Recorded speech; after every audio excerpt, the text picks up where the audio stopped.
that was a blast. This is the T1, Gordon Murray's first racing car design that he raced in South Africa in the 1960s. Yeah, it's basic, but it has all those Gordon traits. It's lightweight, it's agile, and it is so much fun to drive. This car was the start of a 50-year design journey, a journey that culminates here, today, at the ultra-high security Gordon Murray Automotive Complex. Like you, I'm here to join Gordon as he launches his first supercar, the T.50. And the time is rapidly approaching, and we'll find out if they actually let me into the skunk works. But first, here's a little reminder of some of Gordon's remarkable design achievements.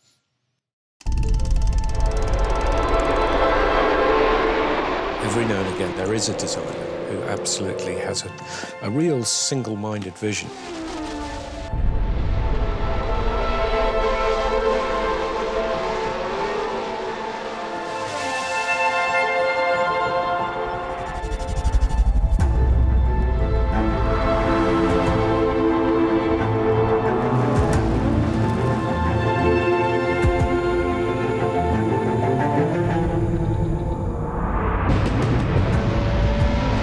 Are saying that the car should be 6 centimeters high in any circumstance. No, they don't. They're bad losers, basically. And Gordon looked at it laterally. He thought, well, if you've got a triangular-shaped engine, why not have a triangular-shaped tub? So much of Formula One is about the designer, that clever interpretation of a rule. The fan car was born out of necessity. Bernie made the drivers qualify on full tanks because he didn't want to be too fast. Had a fan on the back of it. I remember Colin Chapman immediately saying it was illegal. I did the sums and I had to do them several times because I couldn't believe the downforce.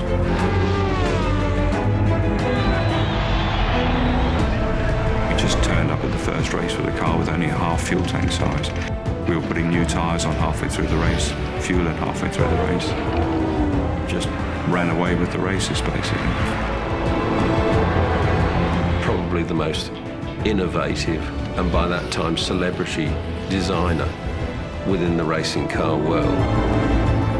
He was the #1, and they were lucky to be driving a car that he designed.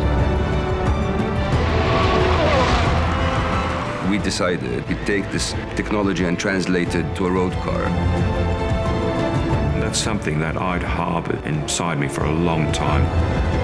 I try and do the ultimate sports car.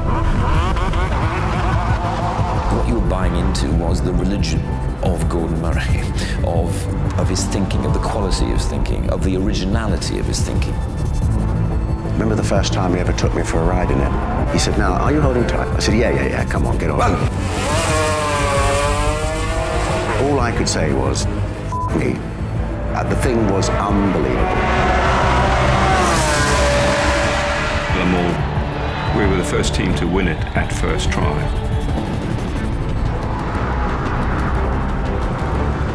What I love is simplicity and elegance, and that is absolutely the way that Gordon thinks.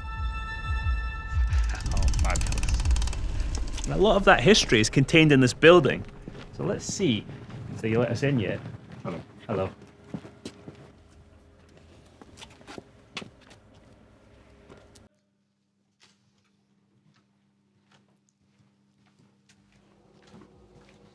I've been briefed on this. It's a recreation of Gordon's 1960s design office. Got a slide rule, set square, there's even a period correct mug.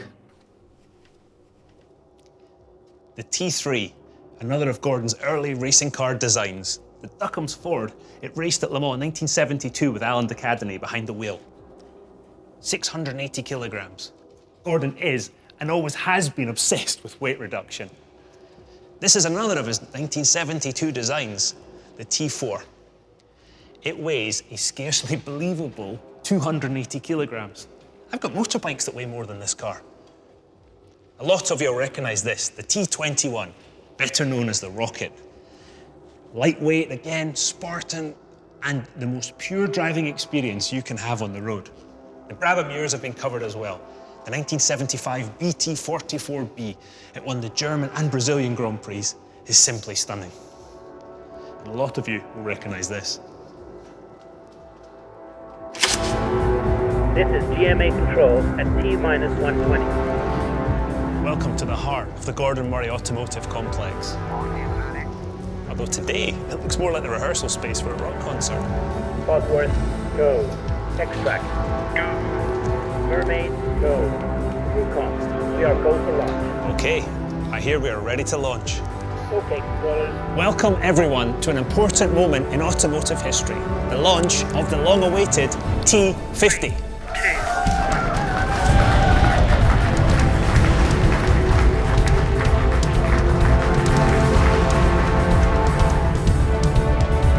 There's no question that the T.50 is my ultimate car design.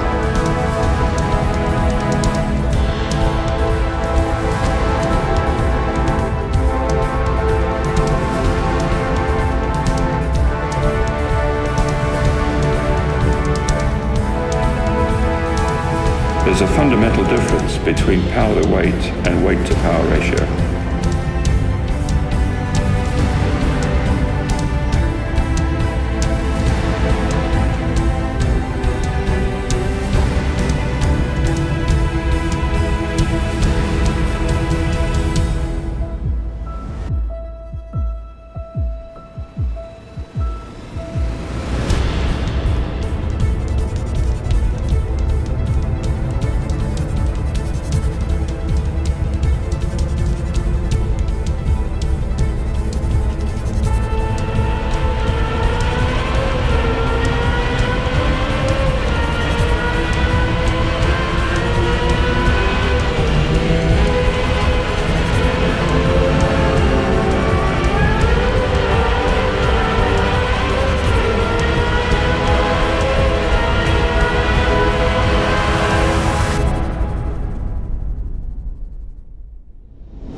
Well, the wait is finally over, and what a wait it's been, Gordon. This has got to be the most eagerly anticipated supercar launch since the McLaren F1. Yeah, this one I'm 100% happy with. The styling I've always enjoyed just as much as the engineering design, and for me, proportions and actual balance in the shape is what it's all about. You know, I've always loved cars that are clean and pure, and the tools we've got available now to design these things with, this one we've nailed. But the first thing I thought when I saw it was pure.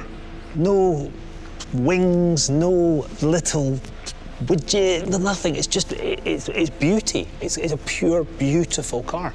Yeah, I think we've got this one absolutely spot on. And it's not just the style, it's the size of the thing. If you think about this has got 3 grown-ups in it, a V12, really good luggage space, and it's the footprint of a Porsche Boxster. And that's important to me as well. So when you're driving it, you can move round and you can play in your own lane. You're not taking up the whole road. Yeah, I don't do big cars. I don't do heavy cars and I don't do big cars. Speaking about weight, 980 kilos all up. What lengths you're famous for your weight saving. What lengths did you go to get this car down to 980 kilos?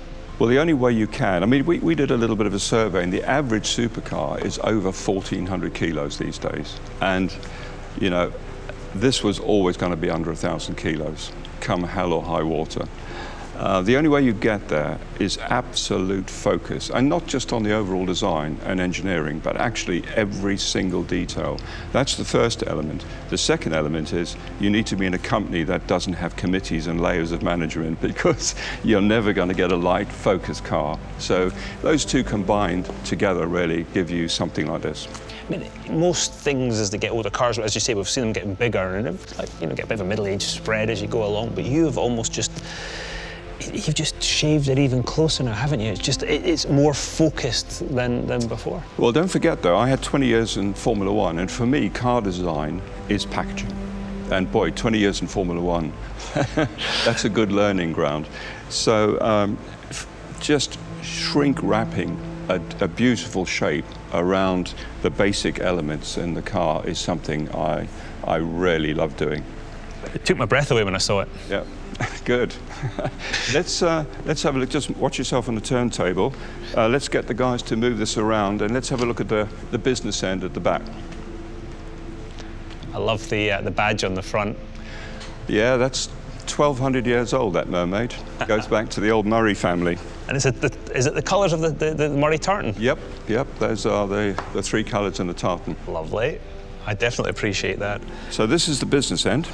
It's dominated by one component, isn't it? And is this harking back to the old fan car, the old Formula One Brabham fan car? I suppose you could say in looks it is, but really the functionality is completely different. This is much more sophisticated.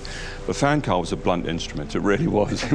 It was a vacuum cleaner. You know, it had skirts around the outside and a great big fan just sucking it to the ground, and that was it. So this is much more sophisticated. So this is much more about boundary layer control, where we've got massive diffusers. As you can see. Yeah, I can see a drive shaft. Yes, I mean, they really are huge. And normally the air wouldn't follow anything so violent in its shape, if you like. But we remove the dirty air, the boundary layer, and we force the air to follow that diffuser shape. But actually, it's even more than that. There's 6 different functions. And when we don't need downforce, we can dump downforce and drag too. For me, the most funky one is what we call streamline. So when the driver selects that, the foils drop, reducing the flow behind the car. The fan fires up to maximum speed. We create a virtual long-tail car with the air, and we stall the diffusers and dump downforce. So that reduces drag by about 12.5%, so settles the car down, basically. I wish I had that in my racing car. That would have come in quite handy. We actually have one aero mode where we fire the fan up, open the diffuser ducts, and flip up the spoilers, and we double the downforce on the car under braking. So that's a safety feature as well. But can you imagine suddenly getting double the downforce on the car under braking? That could definitely come in handy. Yeah. It's quite incredible. So, shall we have a look at the interior? Indeed. I am fascinated by this. Wow. And that is an interior. The first thing that strikes me, Gordon, the central driving position. And I know from years of driving single-seaters, that's where you need to be. Yeah, I mean, that was absolutely a starting point for me when I thought about the car. You know, it had to be driver in the middle, no pedal offsets, fantastic visibility, really low scuttle height, and a complete focus on the driver and the owner of the car. But yet there's no, when you sit in the middle, you're not sort of, the car doesn't feel different left and right-hand corners. It's yeah, I mean, it's perfect. I mean, you've driven a lot of them, of course, and that's the one thing that struck me too, is that the car is so easy to place, you know, hitting the apex or just normal driving on the road, and particularly with a car with a small footprint, combined with the low scuttle and the central driving position. I think the passengers are like that too. With that low scuttle, they're sitting here and they can see right through, see the corner, see exactly what the driver's doing, exactly where the road's going as well. Yeah, we paid a lot of attention, just not only to the ergonomics, but actually to the whole experience. And that's what this interior is. I mean, down to the nth detail, you know, a total focus on the driver and the driving experience. I'm looking at the pedals. First of all, the first thing I looked at, I went through there, I see that the switches are beautiful. The pedals are just a work of art. Every single thing on this car, whether the owner will ever see it or not, is an engineering work of art. Everything. the gear shift, for instance. I looked down and I saw the workings of the gear shift. Beautiful. Yeah, well, if you've got engineering art, you might as well appreciate it and have it on display.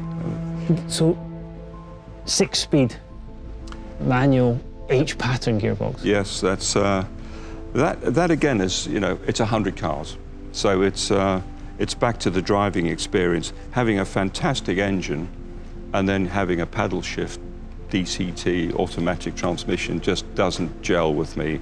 So it had to be the whole package or nothing, really. You've got a mixture between the old and the new on the dashboard. You've got these beautiful screens and then this traditional, lovely, old analog rev counter. Yeah, I just couldn't help myself. You know, I wanted it to look like a watch face, you know, so there's no plastic in this car at all. Everything is aluminium, machined from solid, including the rev counter, even the needles machined from solid. And it's floodlit, it's not backlit like every other car on the planet, you know, so it's that sort of thing. It's the obvious thing is to say the great driving experience comes from NA engine, manual gearbox, central driving position. Yes, it does. But it's actually much more than that. It's all the subtleties and the feeling you get when you're sitting with all the controls clustered around you. Things you touch. And the stuff, exactly, the things you touch and feel, and the quality of the switches, no spindle movement, all that sort of stuff. And we've gone to the nth degree with this car to make sure this is the best in the world. You'll notice that the induction, the ram induction for the engine, is absolutely opposite the driver's ears. And what happens is you get inlet noise coming back up the track and resonating through the roof, and that gives you that gorgeous growl on throttle opening. So this is going to be another planet with the V12. Shall we go and see the V12?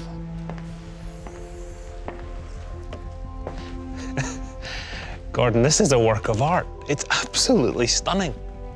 Yeah, well, this was, right from day one, this was going to have to be a V12, and it was going to have to be normally aspirated. But it's a V12, but it's tiny. It's beautifully sculpted. There's no fat on it at all. Yeah, I mean, Cosworth have done an amazing job. When we sat down to spec the engine, it wasn't just about the performance, and of course it breaks all sorts of records with performance, but it was also about the packaging, the size, and even the look of the engine. You know, the detail, again, had to be something really beautiful. And this is a key point. I mean, any engine is a key point of the driving experience. And I presume most of your sort of focus on this has really been to give you that pure driving experience. Yeah, the sort of targets I had for Cosworth were obviously power and revs. This is the world's highest revving road car engine ever at 12,100.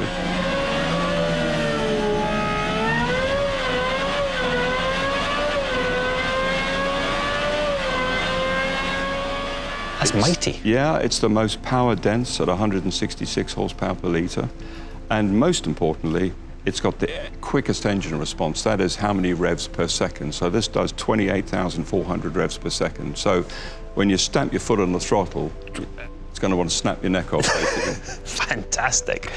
And it's all mated to this beautiful Extract gearbox. Yeah, they've done a great job too. Both, I have to say, both Extract and Cosworth have been brilliant to work with, you know, sitting down and talking about the conceptual design rather than the actual design, and what we wanted from a weight and a compactness point of view. And once again, that is the lightest supercar gearbox ever done. Because let's be honest, your reputation precedes you, and you push people to do things that haven't been done before. So for you to say that about them, that's a big pat on the back for them. Yeah, this engine breaks new ground in so many different ways, and it's, for me, this is the greatest V12 ever made, and it's probably likely to be the last great V12. But it's going to be a shame to bury it away in the car. Well, you see, what we've done, we've got the whole back end of the car opens and 2 gull wing doors. So all this engineering is on display. The engine cover? Yep. Oh, fabulous. That is cool. So if you put this tremendous thing into that wonderful car, you're going to get the ultimate driving experience, aren't you, Gordon? Well, that's what we're aiming for, driving perfection. And I do not doubt you're going to achieve it. Like all of you, I cannot wait to drive this car. Gordon, thank you so much for your time today. Thank you everybody for joining us. Goodbye.